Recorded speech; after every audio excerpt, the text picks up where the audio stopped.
नमस्कार, मैं भावना सिंह डेली 24 भारत देख रहे हैं आप। खबरों की शुरुआत करते हैं। ग्रीस के प्रधानमंत्री अपनी पत्नी के साथ आज भारत के दौरे पर रहे। इस दौरान प्रधानमंत्री नरेंद्र मोदी और ग्रीस प्रधानमंत्री क्यारिकोस मित्सोटाकिस के बीच प्रतिनिधिमंडल स्तर की वार्ता हुई। इसके बाद पीएम मोदी ने अपने संबोधन में आपको बता दें कहा कि आज की बैठक में हमने कई क्षेत्रीय और अंतर्राष्ट्रीय मुद्दों पर चर्चा की। हम सहमत हैं कि सभी विवादों और तनावों का समाधान वार्ता और कूटनीति से किया जाना चाहिए। हम इंडो पैसिफिक के ग्रीस की भागीदारी और सकारात्मक भूमिका का स्वागत करते हैं। भारत और ग्रीस वैश्विक शांति और स्थिरता में योगदान देने के लिए अपने प्रयासों को जारी रखेगा।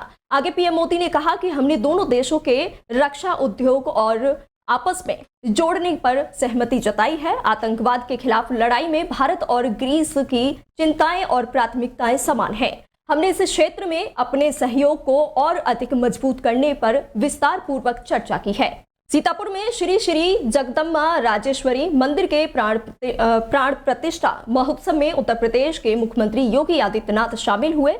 इस दौरान सीएम योगी ने वहां एक जनसभा को संबोधित किया। जनसभा को संबोधित करते हुए सीएम योगी ने कहा, राष्ट्र निर्माण की जो प्रवर्तमान अभियान है, प्रधानमंत्री जी के नेतृत्व में जो कार्यक्रम देश के अंदर चल रहे हैं, उसका उद्देश्य एक ही है। हम सब की जाति पाति वेशभूषा खान पान इन सब से ऊपर उठकर एक हम बस अपने देश के बारे में सोचें। मैं धार्मिक हूं इसलिए क्योंकि मुझे देश के लिए कार्य करना है। देश हमारे लिए पहले है।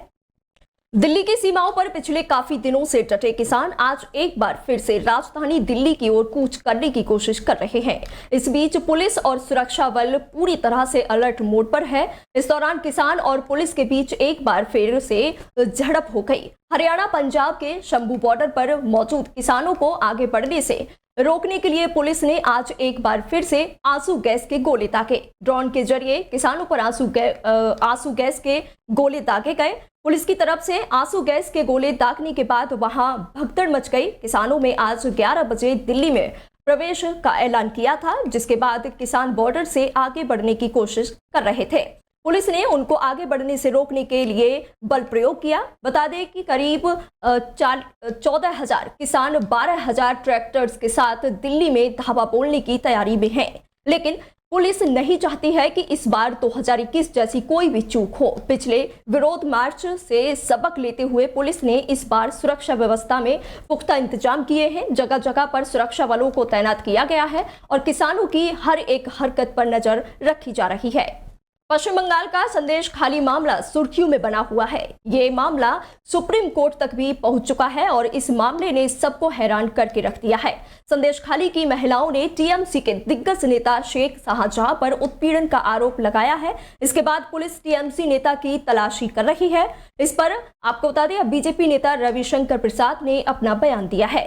संदेश खाली मामले पर रविशंकर प्रसाद ने कहा, यह मुद्दा काफी गंभीर हो रहा है। घटना सभ्य समाज के लिए शर्मनाक है। ममता जी इसका भी अभी बचाव कर रही हैं। शुभेंदु अधिकारी कोर्ट के आदेश पर संदेश खाली गए और महिलाओं ने रो रो कर उनके सामने अपनी बात रखी। लेकिन ममता जी इस मामले पर क्यों चुपचाप हैं? उन्होंने आगे कहा, ममता जी आपको बता दें सीपीएस के खिलाफ आंदोलन करके आई, लेकिन आखिर उनका अत्याचार सीपीएस से भी अधिक हो गया।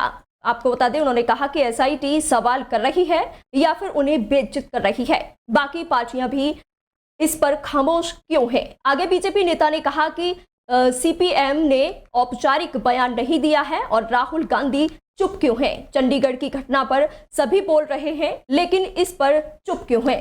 वोट के लिए ये किसी भी हद तक जा सकते हैं। ट्रिपल तलाक पर भी चुप थे। वोट के मामले में सभी चुप रहते हैं। चंडीगढ़ में मेयर चुनावों के दौरान हुई धांधलेबाजी पर सुप्रीम कोर्ट के आए फैसले पर दिल्ली के मुख्यमंत्री अरविंद केजरीवाल का बयान सामने आया है। आपको बता दें, सीएम केजरीवाल ने सरकार पर करारा हमला बोला। सीएम केजरीवाल ने चंडीगढ़ मेयर चुनाव पर दिल्ली विधानसभा में कहा, हम लोग अदालतों को मंदिर की तरह मानते हैं। न्याय देना भगवान का काम है। जब जज अपनी कुर्सी पर बैठकर फैसले सुनाता है तो कहा जाता है कि एक तरह से भगवान फैसला सुना रहा है। लेकिन कल जो कुछ सुप्रीम कोर्ट में घटना हुई, ऐसा लग रहा था जैसे सुप्रीम कोर्ट में श्री कृष्ण मौजूद थे। इसी के साथ सीएम केजरीवाल ने कहा सरकार पर हमला बोलते हुए कि एक महीने के घटनाक्रम ने बता दिया कि भाजपा चुनाव जीतती नहीं है, भाजपा चुनाव चोरी करती है। कोर्ट के अंदर ये मामला चला। हम लोग अदालतों को मंदिर की तरह मानते हैं। न्याय देना भगवान का काम है, न्याय भगवान देता है। इसलिए जज को भगवान का, जब जज अपनी कुर्सी पे बैठ के फैसले सुनाता है तो कहा जाता है कि एक तरह से भगवान फैसला सुना रहा है। लेकिन कल जो कुछ सुप्रीम कोर्ट के अंदर घटा वो उससे कुछ ज्यादा ही बड़ा था। ऐसे लगा जैसे उस सुप्रीम कोर्ट के अंदर भी कहीं ना कहीं श्री कृष्ण मौजूद थे। ऐसे लगा जैसे वहां सुप्रीम कोर्ट के अंदर भी भगवान मौजूद थे। ऐसे लगा जैसे चीफ जस्टिस ऑफ इंडिया के अंदर भगवान बोल रहे थे।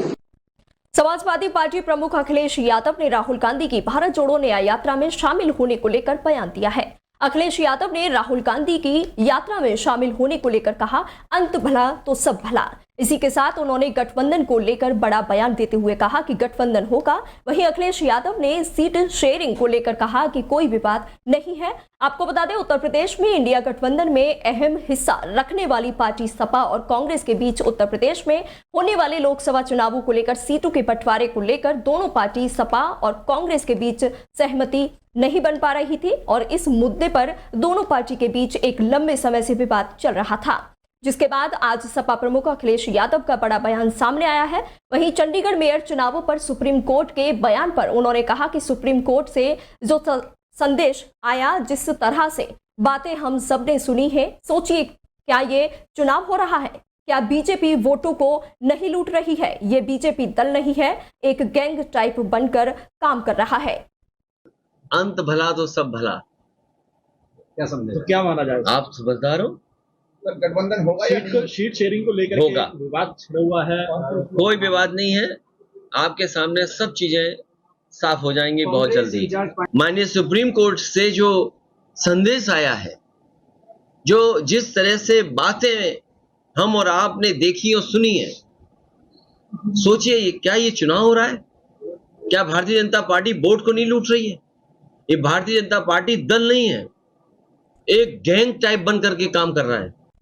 कांग्रेस ने चंडीगढ़ मेयर चुनाव के नतीजे पलटने के चुनाव अधिकारी अनिल मसीह के करतूत को अवैध ठहराते हुए आम आदमी पार्टी कांग्रेस के उम्मीदवार को मेयर निर्वाचित घोषित करने के सुप्रीम कोर्ट के फैसले को ऐतिहासिक बताते हुए कहा कि यह भारत के लोकतंत्र को बचाने में मददगार साबित होगा।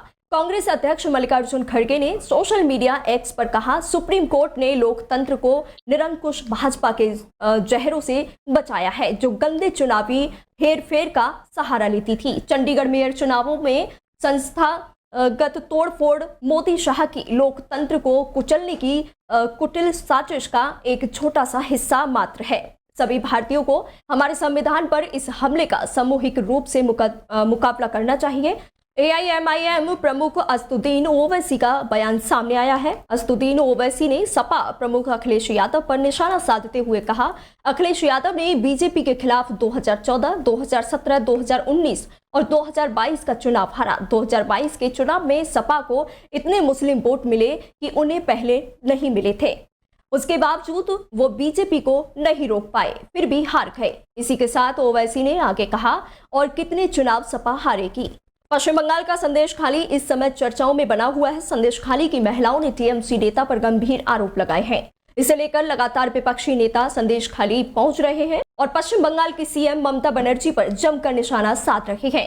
इसी के साथ आपको बता दें, आज डीजीपी राजीव कुमार संदेश खाली पहुंचे हैं। वहीं आपको बता दें, राष्ट्रीय महिला आयोग का एक प्रतिनिधिमंडल पश्चिम बंगाल के संदेश खाली में महिलाओं की शिकायतों की जांच करने और उनसे मिलने के लिए पहुंचा हुआ है। महिला आयोग की अध्यक्ष रेखा शर्मा ने संदेश खाली मामले में राज्य पुलिस के डीजीपी राजीव कुमार से मुलाकात भी की।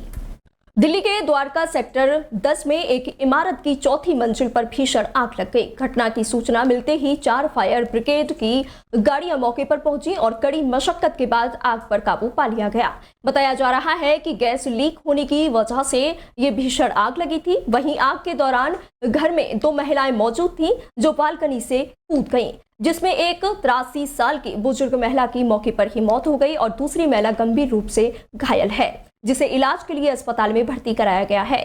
वहीं बताया जा रहा है कि इस घटना में घर में रखा सारा सामान जलकर खाक हो गया। फिलहाल मेरे साथ बस इतना ही और ऐसी देश दुनिया की तमाम खबरों को जानने के लिए जुड़े रहिए डेली 24 भारत के साथ।